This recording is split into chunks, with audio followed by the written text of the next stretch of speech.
खिचड़ीपुर गांव में एक भी शौचालय नहीं था, ना ही गांव में और ना ही किसी के घर में। महिलाएं और पुरुष सभी घर के बाहर खुले में शौच करने जाते थे। सुरुचि बेटी, जल्दी उठ जा बेटी, हल्का होने नहीं जाना है क्या? ओफो माँ, कभी तो देर तक सोने दिया करो, रोज सुबह 5 बजे उठा देती हो। बेटी, देर तक सोएगी तो दिन में सबके सामने शौच करना पड़ेगा। कुछ शर्म बाकी है कि नहीं? चल जल्दी उठ जा, मैं जा रही हूँ, वापस आकर दोबारा सो जाना। माँ, आपको पता है ना, एक बार मेरी नींद टूट जाती है तो फिर दोबारा नहीं आती है। तो फिर चल मेरे साथ। मनीषा और सुरुचि लोटा लेकर अंधेरे में घर के बाहर चल देते हैं। उनके साथ गांव की दूसरी महिलाएं भी चलने लगती हैं। शौच से आने के बाद नहा धोकर सुरुचि अपने पापा के पास जाती है। पिताजी, चाय लीजिए। सुरुचि के पिताजी सेठ बंसीधर गांव के मुखिया थे। लाओ बेटी। पिताजी, मेरा जन्मदिन आने वाला है, आप मुझे क्या तोहफा देंगे? तू बोल बेटी, तुझे क्या चाहिए? पहले वादा कीजिए कि मैं जो मांगूंगी आप दे देंगे ना? ना तो नहीं करेंगे? अरे नहीं बेटी, मैं इस गांव का मुखिया हूँ, सभी गांव वालों की सुनता हूँ, तो तेरी क्यों नहीं सुनूंगा? तू तो मेरी इकलौती दुलारी बेटी है। तो पिताजी, हमारे घर में एक शौचालय बनवा दीजिए। क्या शौचालय? लेकिन ये तो हमारी परंपरा के खिलाफ है। हमारे यहाँ ये गंदा काम घरों में नहीं किया जाता। पिताजी, आपने वादा किया था कि आप ना नहीं करेंगे, और फिर आप तो गांव के मुखिया हैं, आपको कौन रोक सकता है? मुखिया के घर तो शौचालय बनवाई जा सकती है। बेटी, अगर मैं अपने घर में शौचालय बनवा लूंगा तो गांव के दूसरे लोग भी अपने अपने घरों में शौचालय बनवाने की मांग करेंगे, और ये नहीं हो सकता। तो ठीक है, मुझे नहीं मनाना कोई जन्मदिन। सुरुचि मुंह फुलाकर अपने कमरे में चली जाती है। आपने इसे ज्यादा सर चढ़ा लिया है, इतनी बहस करने लगी है। अरे एक ही तो बेटी है हमारी, लेकिन मैं भी कितना अभागा बाप हूँ कि उसकी डिमांड पूरी नहीं कर सकता। तभी सेठ बंसीधर के मोबाइल फोन की घंटी बजती है। अरे नवीन का फोन आ रहा है। नवीन सेठ बंसीधर का इकलौता बेटा है जिसने शहर में रहकर सिविल इंजीनियरिंग की पढ़ाई की है। पढ़ाई पूरी करने के बाद ही एक सरकारी कंपनी में नवीन की जॉब भी लग जाती है और कंपनी के प्रोजेक्ट पर वो विदेश चला गया था। हेलो हेलो, प्रणाम पिताजी, मैं दिल्ली वापस आ गया हूँ और अगले सप्ताह गांव आ रहा हूँ। अरे वाह बेटा, अच्छे समय पर गांव आ रहे हो। अगले सप्ताह सुरुचि का जन्मदिन भी है। अरे सुना तुमने, अगले सप्ताह नवीन आ रहा है। ये सुनते ही मनीषा और सुरुचि दोनों खुश हो जाती हैं। अब भैया ही कुछ कर सकते हैं, अपनी बात भैया से कहूंगी। कुछ दिनों बाद नवीन घर आता है। माँ, ये आपके लिए कुछ साड़ियाँ लाया हूँ, और पिताजी ये घड़ी आपके लिए। और मेरे लिए क्या लाए हो भैया? तेरे लिए तो 1 नहीं, 2 नहीं, 3 नहीं, 4 नहीं, बल्कि पूरे 1 दर्जन सूट पीस लाया हूँ। बेटा, भगवान की दया से नौकरी तो तू अच्छी कर रहा है, अब तेरी शादी हो जाए, बस हमें और कुछ नहीं चाहिए। पिताजी, मैं तो शादी तभी करूंगा जब सुरुचि की शादी हो जाएगी, पहले इसे यहाँ से भगाऊंगा। भैया, नवीन हंसने लगता है और सुरुचि वहाँ से भागकर अपने कमरे में चली जाती है। पिताजी, मैंने सुरुचि के लिए एक लड़का देखा है जो विदेश में इंजीनियर है और उसकी पूरी फैमिली विदेश में ही सेटल्ड है। ठीक है बेटा, तूने देखा है तो सब अच्छा ही होगा, लेकिन उन लोगों को लड़की देखने के लिए तो यहाँ आना होगा। ठीक है पिताजी, मैं इस बारे में दीपांशु से बात करता हूँ। अब बातें ही करते रहेंगे या इसे खाना भी खाने देंगे? हाँ हाँ, चलो खाना खाते हैं। सबने मिलकर खाना खाया और खाने के बाद नवीन अपने कमरे में आराम करने चला गया। तभी वहाँ सुरुचि आई। भैया, मुझे आपसे कुछ बात करनी है। हाँ हाँ सुरुचि, बोलो क्या बात है। भैया, आप पापा से कहो ना कि हमारे घर में शौचालय बनवाएं। शौचालय न होने की वजह से मुझे खुले में शौच करने जाना पड़ता है, मुझे बहुत शर्म आती है। ये तो तुमने बहुत अच्छी बात कही है, मैं आज ही पापा से बात करूंगा। अरे बेटा, लड़के वालों से बात हुई क्या? पिताजी, लड़के वालों से बात करने से पहले मुझे आपसे कुछ बात करनी है। हाँ बोलो, क्या बात है? पिताजी, लड़के के माता पिता और रिश्तेदार सब विदेश में रहते हैं। अगर वो लोग सुरुचि को देखने यहाँ आएंगे तो हम उन्हें शौच के लिए खेतों में नहीं ले जा सकते। तुम कहना क्या चाहते हो? यही कि हमारे घर में शौचालय होना बहुत जरूरी है। आप खुद सोचिए, जब वो लोग देखेंगे कि हमारे घर में शौचालय नहीं है तो हम पर कितना हंसेंगे। और तो और विदेश में भी हमारे देश का नाम खराब होगा कि आज के जमाने में भी भारत देश के गांव में शौचालय नहीं है। ऐसे पिछड़े लोगों से कौन रिश्ता जोड़ना चाहेगा। और सिर्फ एक शौचालय ना होने की वजह से मेरी बहन की शादी एक अच्छे लड़के से नहीं हो पाएगी। लेकिन बेटा, तुम्हें तो पता है कि शौच जैसे काम हमारे यहाँ घरों में नहीं होते। पिताजी, समय के साथ बदलना बहुत जरूरी होता है, नहीं तो हम कभी भी आधुनिक नहीं बन पाएंगे। आज जब पूरे गांव में स्कूल है, सबके हाथों में मोबाइल फोन है, तो घरों में शौचालय बनवाए जाने का क्या हर्ज है। और हमारी सरकार तो देश के सभी गांवों में खुद शौचालय बनवा रही है। मैं खुद शौचालय बनवाए जाने की परियोजना पर काम कर रहा हूँ और उस परियोजना के तहत बहुत जल्दी सरकार की एक टीम निरीक्षण करने हमारे गांव आने वाली है। हमें तो सरकार के इस काम में उनकी मदद करनी चाहिए। लेकिन बेटा, फिर तो गांव के सारे लोग यही कहेंगे कि सेठ बंसीधर ने अपने घर में शौचालय बनवा लिया, मेरी थू-थू हो जाएगी। पिताजी, जब हमारी बहन, माँ और बहू बेटियां खुले में शौच करती हैं, तब थू-थू नहीं होती है। कल जब मैं गांव के रास्ते से घर आ रहा था तो खेतों में हर जगह मल पड़ा हुआ था और उससे आने वाली बदबू से मेरी नाक फट रही थी। पिताजी, खुले में शौच करना ना ही सिर्फ हमारी सेहत से खिलवाड़ है, बल्कि प्रकृति के साथ बहुत ही गंदा खिलवाड़ है। लेकिन आप फिर भी नहीं मानेंगे तो मैं लड़के वालों को मना कर देता हूँ, क्योंकि मुझे तो उन लोगों को ये बताने में बहुत शर्म आएगी कि मेरे घर में शौचालय नहीं है। सुनिए जी, नवीन ठीक ही तो कह रहा है, हमें इसकी बात मान लेनी चाहिए। ठीक है, मैं कल ही घर में शौचालय बनवाता हूँ। और दूसरे ही दिन सेठ बंसीधर के घर में शौचालय बनने का काम शुरू हो जाता है। 2 दिन के बाद शौचालय बनकर तैयार था। थैंक यू भैया, भाई हो तो आपके जैसा, आपने मुझे जन्मदिन का तोहफा दे दिया। अरे छोटी, ये तो मेरा फर्ज था, सिर्फ तेरे लिए नहीं, पूरे समाज के लिए। ग्रामीण मुखिया जी के घर के बाहर बने शौचालय को देखने के लिए आने लगते हैं। प्रणाम मुखिया जी, सुना है आपने अपने घर के बाहर शौचालय बनवाया है। हाँ बोला, और बहुत जल्दी अब तुम सबके घरों में भी शौचालय बनेगा। तभी वहाँ नवीन आ जाता है। सिर्फ आपके घरों में ही नहीं, बल्कि पूरे गांव में जगह जगह पब्लिक टॉयलेट भी बनेगा। पर मुखिया जी, ये तो हमारे गांव के उसूलों के खिलाफ है। देखिए, आप सबसे मैं कुछ कहना चाहता हूँ। इस गांव को साफ और स्वच्छ रखना हमारी जिम्मेदारी है और हम सभी को एक जिम्मेदार नागरिक का कर्तव्य निभाना चाहिए। हमारे देश, हमारे गांव, हमारे घर, हमारी धरती को सुंदर, स्वच्छ और निरोग रखना हमारा सबसे पहला काम होना चाहिए। और फिर जहाँ बात हमारी बहू बेटियों की इज्जत की हो, वहाँ कोई उसूल नहीं चलते। हमारी माँ बहन की खुशी से बढ़कर हमारे लिए कुछ भी नहीं है। गांव की औरतें भी नवीन की बातें सुन रही थी। वो एक साथ बोल पड़ी। हाँ हाँ, नवीन भैया सही बोल रहे हैं, हम खुले में शौच करने नहीं जाएंगे। नवीन भैया, जो बात हम बरसों से नहीं बोल पाए, वो आज आपने 1 मिनट में सबको समझा दिया। आपका बहुत बहुत धन्यवाद।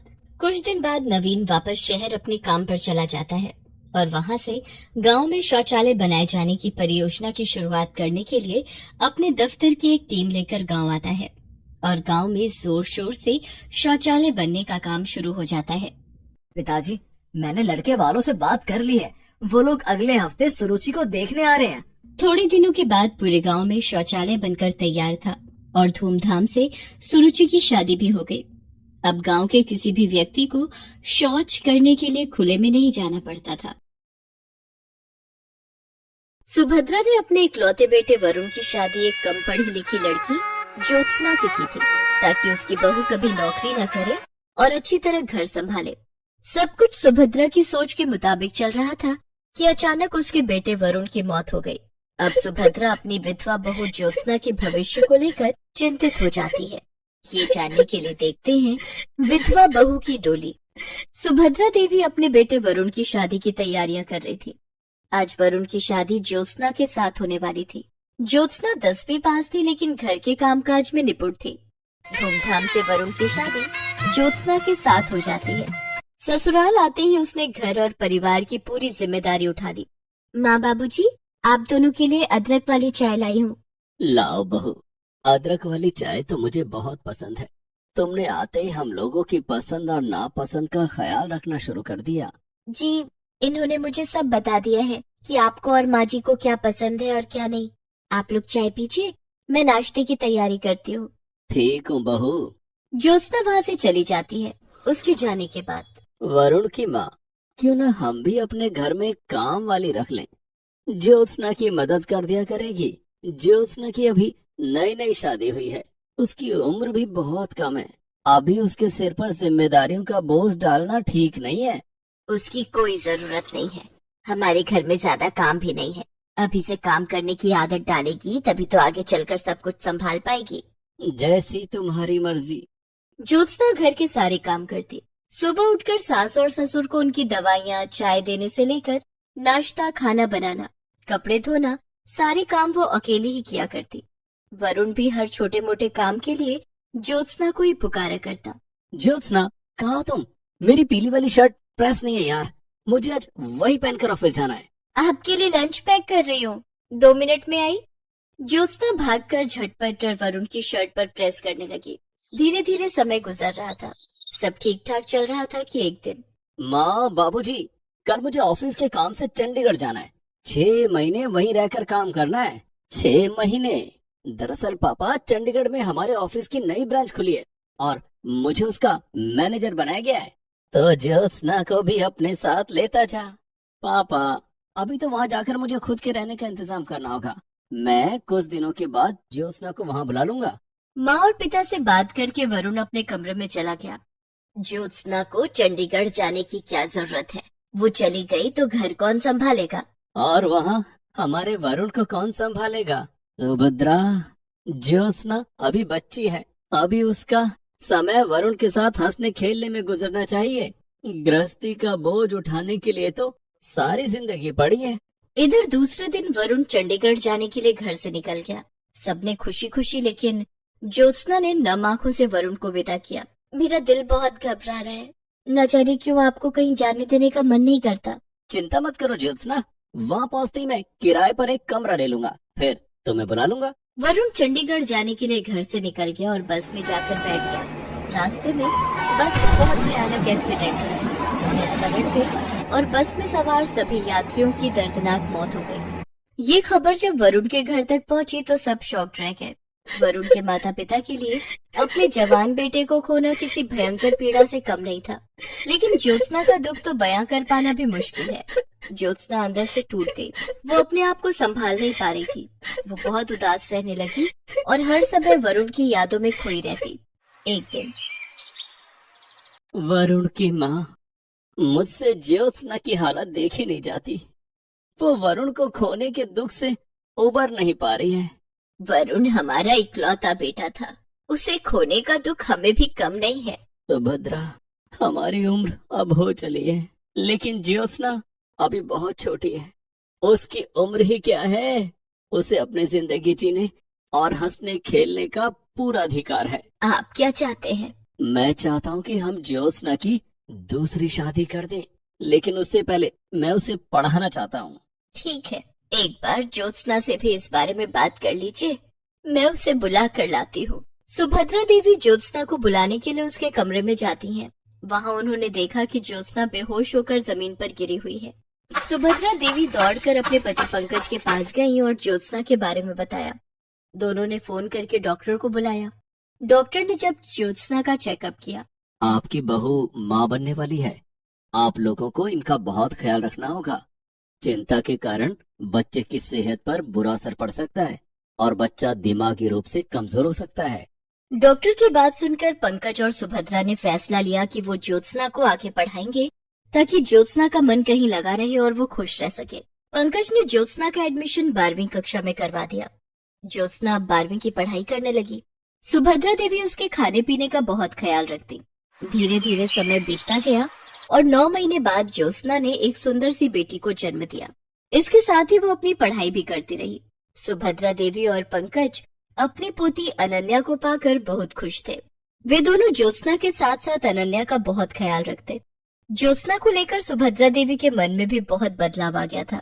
एक दिन ज्योत्सना रसोई में बर्तन धो रही थी, तभी वहाँ सुभद्रा देवी आई। ज्योत्सना बहू, ये सब छोड़, तू अनन्या के पास जा, उसके साथ खेलेगी तो तेरा दिल बहलेगा, और साथ साथ अपनी पढ़ाई भी कर। घर का काम मैं कर लूंगी।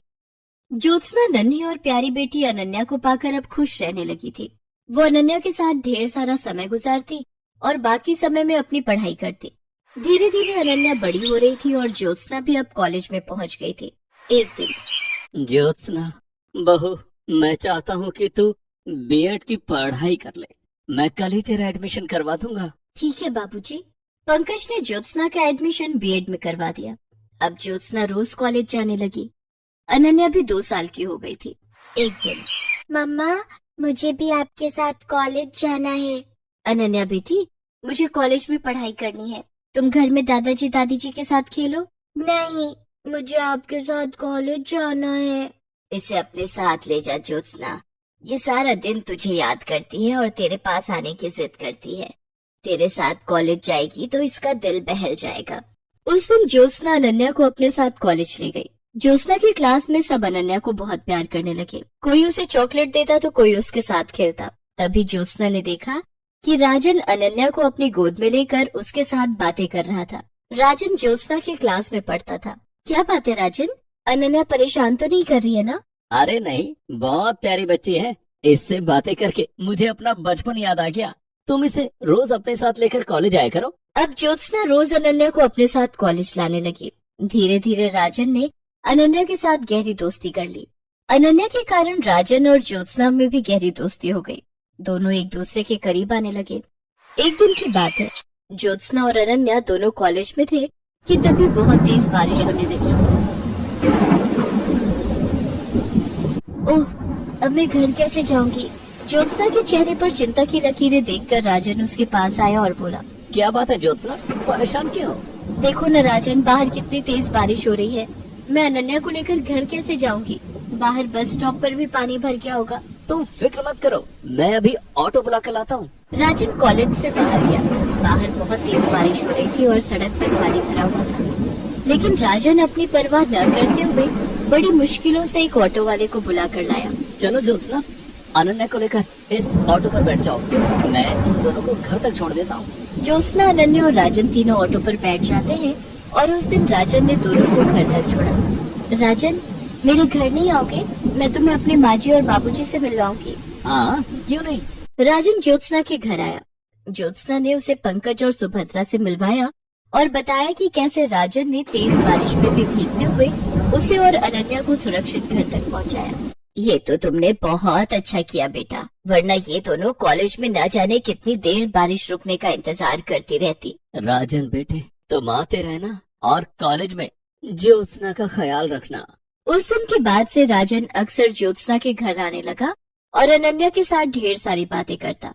धीरे धीरे दोनों की पढ़ाई पूरी हो गई और उन्हें सरकारी स्कूल में शिक्षक की नौकरी भी मिल गई। एक दिन, सुभद्रा, क्या ज्योत्सना को अपनी जिंदगी नए सिरे से शुरू नहीं करनी चाहिए? आप क्या कहना चाहते हैं? मैं चाहता हूँ कि ज्योत्सना की शादी हो जाए, वो अपना घर बसा ले, अनन्या को भी पिता का प्यार मिल जाएगा। लेकिन ज्योत्सना से शादी करेगा कौन? मेरी नजर में एक लड़का है। हाँ, कौन है वो? राजन। राजन ज्योत्सना का बहुत अच्छा दोस्त है और वो अनन्या को भी बहुत प्यार करता है। लेकिन हमें इस बारे में ज्योत्सना और राजन से भी बात कर लेनी चाहिए। मैंने राजन को फोन कर दिया है, वो आज शाम को हमारे घर आएगा। हम राजन और ज्योत्सना दोनों से बात कर लेंगे। ठीक है। शाम को जब ज्योत्सना स्कूल से लौटी तो उसने देखा कि राजन उसके घर आए हैं और उसके सास ससुर से बातें कर रहा है। अरे राजन, तुम कब आए? अभी भी आया हूँ। दरअसल मुझे अंकल ने बुलाया। ज्योत्सना बहू, मैं तुम दोनों से कुछ बात करना चाहता हूँ। जी बाबूजी, कहिए। बहू, मैं चाहता हूँ कि तुम और राजन शादी कर लो। ये आप क्या कह रहे हैं बाबूजी? ये कभी नहीं हो सकता। ज्योत्सना बहू, बीती बातों को भूलकर आगे बढ़ना ही जिंदगी है। तेरे सामने अभी पूरी जिंदगी पड़ी है। हमारे बाद तेरा और अनन्या का ख्याल कौन रखेगा? राजन बेटा, ज्योत्सना अब मेरी बहू नहीं, बेटी है। क्या तुम जिंदगी भर इसका ख्याल रखोगे? अंकल, सच कहूँ तो मैं ज्योत्सना और अनन्या से बहुत प्यार करने लगा हूँ। मैं ज्योत्सना को अनन्या के साथ अपनाने के लिए तैयार हूँ और वादा करता हूँ कि उन्हें जिंदगी भर खुश रखूंगा। देर किस बात की? हम कल ही तुम्हारे घर आएंगे, तुम्हारे माता पिता से मिलकर शादी की तारीख पक्की कर देंगे। राजन के माता पिता सुभद्रा देवी और पंकज से मिलकर बहुत प्रभावित हुए। दोनों की रजामंदी से राजन और ज्योत्सना की शादी तय हो गई। सुभद्रा देवी और पंकज ने ज्योत्सना की शादी सास ससुर बनकर नहीं बल्कि माता पिता बनकर की। पंकज ने ज्योत्सना का कन्यादान किया और ज्योत्सना को डोली में बिठाकर ससुराल विदा किया। Please subscribe this channel.